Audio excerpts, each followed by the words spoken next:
నమస్తే అండి, నేను సునీతను. ఈరోజు తోటకూర కాడలు శనగపప్పు కూర చేసుకుందాం. 2 పెద్ద తోటకూర కాడలు తీసుకున్నానండి నేను. దాన్ని తీసుకుని మనం శుభ్రం చేసుకుని ముక్కలు కట్ చేసుకుందాం. ఈ తోటకూర కాడల్లో ఫైబర్ అధికంగా ఉంటుందండి.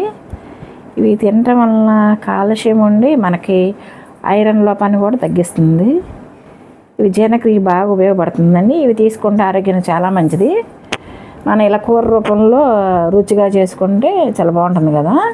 అందుకు నేను తోటకూర కాళ్ళను శనగపప్పు ఇగురు చేస్తాను. దానికి కావాల్సినవి తోటకూర ముక్కలు సన్నగా కట్ చేసుకున్నానండి.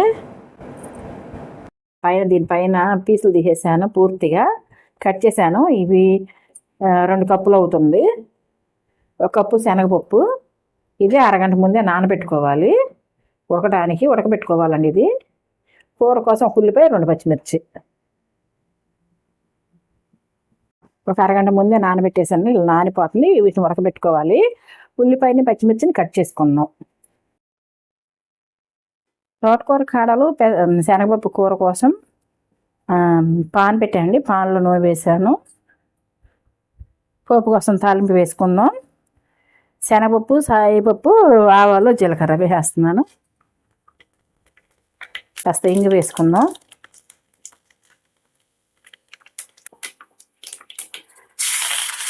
కరివేపాకు వేసుకుందాం.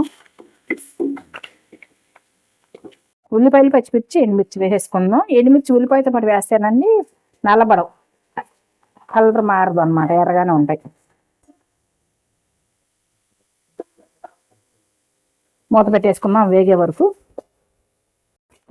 పక్క స్టవ్ మీద శనగపప్పు, నానబెట్టిన శనగపప్పు ఉడుకుతుందండి. దాంట్లో ఇది కాస్త ఫాస్ట్గా ఉడకటానికి కాస్త పసుపు, స్పూన్ నూనె. వేగిపోయినాయి కదండి, ఇలా వేగితే చాలు. ఇది ముందే ఉడకబెట్టాం కదండి, నానిపోయి ఇలా ఉడికితే సరిపోతుంది. స్పూను నూనె వేసి ఉడకబెట్టాము. ఈ తొందరగా ఉడికిపోతుంది అన్నమాట. కుక్కర్తో కూడా పని ఉన్నది.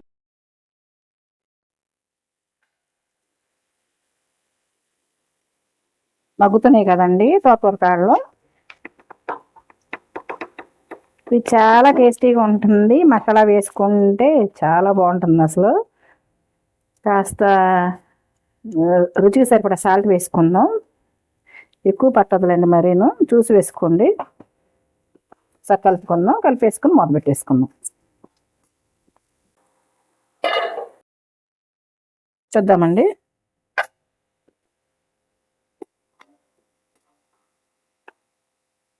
మగ్గినవి ఏమి చూద్దాం. గెరిటికి చిదుగుతున్నాయి. కాడలు మగ్గినాయి కదండి.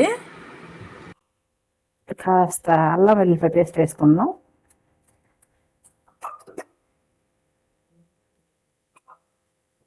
ఎక్కువ అవసరం లేదండి, తక్కువ లైట్గా పడుతుంది అల్లం వెల్లుల్లిపాయ పేస్ట్. అల్లం వెల్లుల్లిపాయ పేస్ట్ పచ్చివాసన పోయేదాకా 1 నిమిషం మూత పెట్టానండి. చూడు, పసుపు వేసుకుందాం. ఒక్కసారి కలుపుకుందాం. పసుపు యాంటీబయాటిక్ అండి, అందుకు ప్రతి కూరలోనూ పసుపు వేసుకోవాలి. పసుపు వేసుకుంటే చాలా మంచిది. కారం వేసుకుందాం.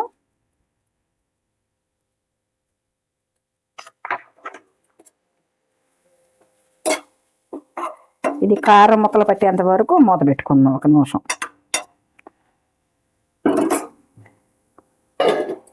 ఇది చూద్దాం. ఒకసారి ఇలా కలిపేసుకుందాం. ఇప్పుడు ఉడకబెట్టిన శనగపప్పు ఉంది కదండి, అది వేసేసుకుందాం.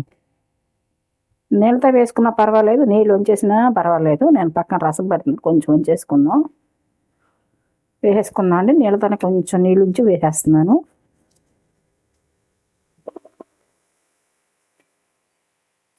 ఇది పూర్తిగా 2 కలిసి ఉడకాలి.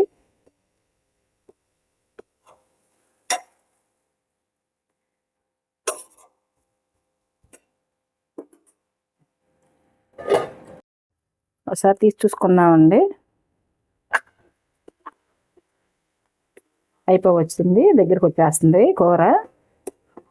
ఇది ఇగురు కూర కిందకే వస్తుందండి.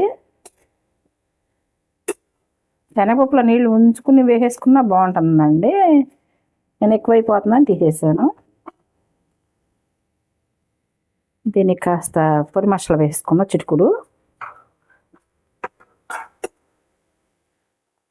వేసుకుని కొత్తిమీర వేసి కట్టేసుకోవచ్చు.